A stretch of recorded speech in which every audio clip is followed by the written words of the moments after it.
Hi, ഞാൻ Aslaha, കിൻഫോക്കിലെ psychologist ആണ്. നിങ്ങൾ എഡിക്ഷനെ പറ്റിയിട്ട് കേട്ടിട്ടില്ലേ? പല തരത്തിലുള്ള എഡിക്ഷൻസ് ഉണ്ട്.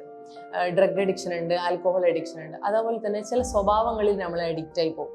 അത്തരത്തിലുള്ള എഡിക്ഷൻസിനാണ് ബിഹേവിയറൽ എഡിക്ഷൻസ് എന്ന് പറയാം. നമ്മൾ ലൈഫിൽ സ്ട്രെസ്സസ് എല്ലാം വരൂലേ, ആ സമയത്ത് ഒരു റിലീഫ് കിട്ടാൻ വേണ്ടിയിട്ട് അല്ലെങ്കിൽ എന്തെങ്കിലും പെയിൻഫുൾ ഇമോഷൻ വരും, അതിലൊരു റിലാക്സേഷൻ എല്ലാം വേണ്ടിയിട്ട് ചിലപ്പോൾ നമ്മൾ ചില ബിഹേവിയേഴ്സ് ചെയ്യും. ആ ബിഹേവിയേഴ്സ് ചെയ്യുമ്പോൾ നമ്മൾക്ക് അതിൽ നിന്നൊരു പ്ലഷർ കിട്ടും. അപ്പോൾ പിന്നെ നമ്മളത് റിപ്പീറ്റ് ചെയ്തിട്ട് ചെയ്യും. അങ്ങനെ ചിലപ്പോൾ അതിൽ എഡിക്റ്റ് ആയി പോകാൻ നമ്മൾ.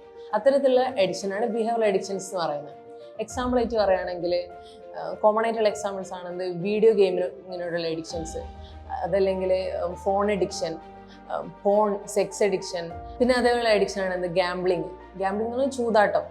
അതിൽ നമ്മൾ എഡിക്റ്റ് ആയി പോവാം. ചിലത് ഇൻ്റർനെറ്റിനോട് എഡിക്റ്റ് ആയി പോവാം. ചിലർക്ക് ഷോപ്പിങ്ങിനുള്ള എഡിക്ഷൻ ഉണ്ടാവും.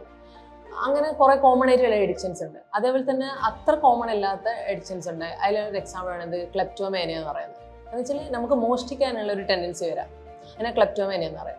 അതേപോലെ തന്നെ കൂടുതലായിട്ട് വർക്ക് ചെയ്യാനുള്ള ഓവർ വർക്കിംഗ് എഡിക്ഷൻ വരാം, അല്ലെങ്കിൽ എക്സസൈസിനോട് എഡിക്ഷൻ വരാം. പിന്നെ എന്തെങ്കിലും ത്രിൽഡ് ആയിട്ടുള്ള ഏതെങ്കിലും ആക്ടിവിറ്റീസ് എല്ലാം, നമുക്ക് ത്രില്ല് കിട്ടുന്ന ചില ആക്ടിവിറ്റീസ് എല്ലാം ചെയ്യാനുള്ള എഡിക്ഷൻസ് എല്ലാം വരാം. ഇതുപോലെയുള്ള ബിഹേവിയറൽ എഡിക്ഷൻസ് അല്ലേ, അത് നമ്മൾ ഡ്രഗ് അല്ലെങ്കിൽ ആൽക്കഹോൾ എല്ലാം പോലത്തെ ആ എഡിക്ഷൻ പോലെ തന്നെ നമ്മളെ ബ്രെയിനിനെ ഇമ്പാക്ട് ചെയ്യുന്നുണ്ട്. നമ്മൾ ഡ്രഗും ആൽക്കഹോളെല്ലാം നമ്മൾ യൂസ് ചെയ്യുന്നതെന്ന് വെച്ചാൽ നമ്മൾക്കൊന്ന് ചില ആളെല്ലാം ആങ്സൈറ്റി അല്ലെങ്കിൽ ഡിപ്രഷൻ അതിൽ നല്ല ചെറിയ ഒരു കുറച്ച് സമയത്തേക്കൊന്ന് രക്ഷപ്പെടാൻ വേണ്ടിയിട്ടെല്ലാം നമ്മളെ സബ്സ്റ്റൻസ് യൂസ് ചെയ്യും. അതേപോലെ തന്നെ അപ്പം നമ്മൾക്ക് ബ്രെയിനിൽ കിട്ടുന്ന അതുപോലെ തന്നെയുള്ള റിലീഫ് ഇങ്ങനെ ബിഹേവിയറൽ എഡിക്ഷൻസിലൂടെയും കിട്ടാം. ഇനിയിപ്പോൾ നമ്മൾക്ക് എഡിക്ഷൻ ഉണ്ട് എന്ന് എങ്ങനെ തിരിച്ചറിയാൻ പറ്റുക? നമ്മൾക്ക് ഇപ്പോൾ ഒരു ബിഹേവിയറോട് നമ്മൾ എഡിക്റ്റഡ് ആണ് എന്ന് എങ്ങനെ പറയാൻ കഴിയുക? അതെങ്ങനെ പറയാന്ന് വെച്ചാൽ നമ്മൾക്ക് ആ ബിഹേവിയർ ചെയ്തില്ലെങ്കിൽ ഒരു ബുദ്ധിമുട്ട് വരും, അല്ലെങ്കിൽ അത് ചെയ്യണം എന്നുള്ള റിപ്പീറ്റേറ്റീവ് ആയിട്ടുള്ള ഒരു തോട്ട് വരും നമ്മളുടെ അടുത്ത്. നമ്മൾ ചെയ്തുകൊണ്ടിരിക്കും, അത് ചെയ്തില്ലെങ്കിൽ ഭയങ്കരമായിട്ടുള്ള ഒരു ഡിസ്കംഫർട്ട് ഫീൽ ചെയ്യും നമ്മൾക്ക്.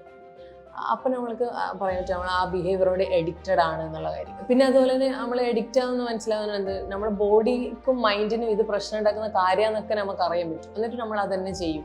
നമ്മൾ റിലേഷൻഷിപ്പിൽ അത് പ്രശ്നം ഉണ്ടാക്കുന്ന അറിയാം, എന്നിട്ടും അതന്നെ നമ്മൾ ചെയ്യും. അത് നമ്മൾക്ക് ചെയ്യാണ്ടിരിക്കാൻ പറ്റൂല. അങ്ങനെയാണ് ഈ ബിഹേവിയറൽ എഡിക്ഷൻ്റെ ഒരു പാറ്റേൺ. അതായത് കുറേ പ്രശ്നങ്ങൾ ഉണ്ടാക്കും. നേരത്തെ പറഞ്ഞില്ലേ വീഡിയോ ഗെയിമിങ്ങിൻ്റെ കാര്യം, ഗെയിമിങ്ങിലെ എഡിക്ഷന്. ആ ഗെയിമിങ്ങിലെ എഡിക്ഷന് വരുമ്പോൾ നമ്മൾ പുറത്തൊന്നും പോകില്ല. അപ്പോൾ നമ്മൾ റിലേഷൻഷിപ്പിൽ അത് പ്രശ്നം വരും. ഇനിയിപ്പോൾ ഗാംബ്ലിംഗ് ആണെന്ന് വെച്ചോ, അപ്പോൾ ഫിനാൻഷ്യൽ ചലഞ്ചസ് നമുക്ക് വരും. നമ്മളെ ലവ്ഡ് വൺസ് എല്ലാം അതിൽ ഭയങ്കരമായിട്ട് സഫർ ചെയ്യേണ്ടി വരും. അങ്ങനെ ഈ ബിഹേവിയറൽ എഡിക്ഷൻസ് കൊണ്ട് കുറേ ബുദ്ധിമുട്ടുകൾ നമുക്ക് ഉണ്ടാകുന്നുണ്ട്. അപ്പോൾ ഈ ബിഹേവിയർ നമ്മൾക്ക് കൺട്രോൾ ചെയ്യാൻ പറ്റുന്നില്ലെങ്കിൽ നമ്മൾക്ക് വേഗം മെൻ്റൽ ഹെൽത്ത് പ്രൊഫഷണലിനെ ഹെൽപ്പ് സീക്ക് ചെയ്യാവുന്നതാണ്.